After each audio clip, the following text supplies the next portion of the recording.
Labas, Kurk Zarasams, sekėjai ir palaikytojai. Skubame mes jums pranešti naujienas iš 26-ojo Zarasų savivaldybės tarybos posėdžio.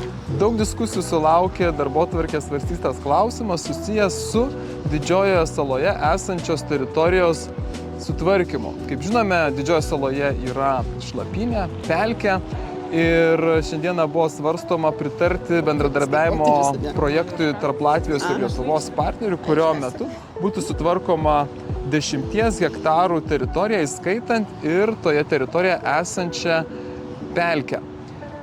Tikslas yra atkurti buveinę, įrengti joje pažintinį edukacinį taką su informaciniais stendais, teritorijoje pačioje išvalyti menkaverčius krūmus ir didelę dalį teritorijos apželdinti ąžuoliukais.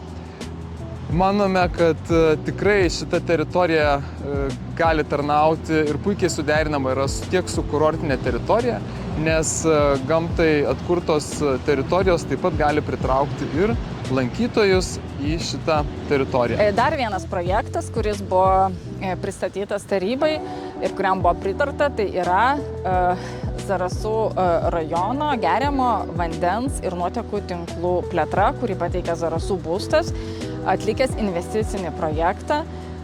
Projekto metu bus įrengiami nauji nuotekų ir vandentiekio tinklai Dusetose, Užteltyje ir Antalieptėje.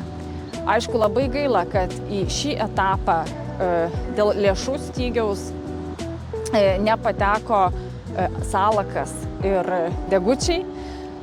Labai tikimės, kad jie sulauks kitų etapų. Tačiau įgyvendinus šį projektą prie nuotekų tinklų galės prisijungti 229 namų ūkiai ir daugiau nei 300 gyventojų. Tai labai džiaugiamės, linkim kantrybės darbų metu. Šiame tarybos posėdėje taip pat buvo priimtas dar vienas svarbus sprendimas, tai yra patvirtinta seniūnaičių patirtų išlaidų apmokėjimo tvarka pakoreguota, kad seniūnaitis galėtų paprasčiau ir lengviau atsiskaityti. Kas yra labai svarbus, seniūnaitis tai yra tas atstovas bendruomenės gyventojų, jų pačių išrinktas ir turintis galias padėti kiekvienam gyventojui susikalbėti su institucijomis, nuvykti ten, kur reikia, ir dėl to kviečiame kiekvieną asmenį kreiptis pas seniūnaitį, pirmiausiai, norint spręsti kažkokį tai klausimą, nes pastaruoju metu, šiuo metu išrinkti seniūnaičiai yra labai aktyvūs mūsų rajone, tikrai norintys ir gebantis padėti kiekvienam žmogui. Tai atsisveikiname su jumis iki kitų kartų iš pavasarį alsuojančių Zarasų.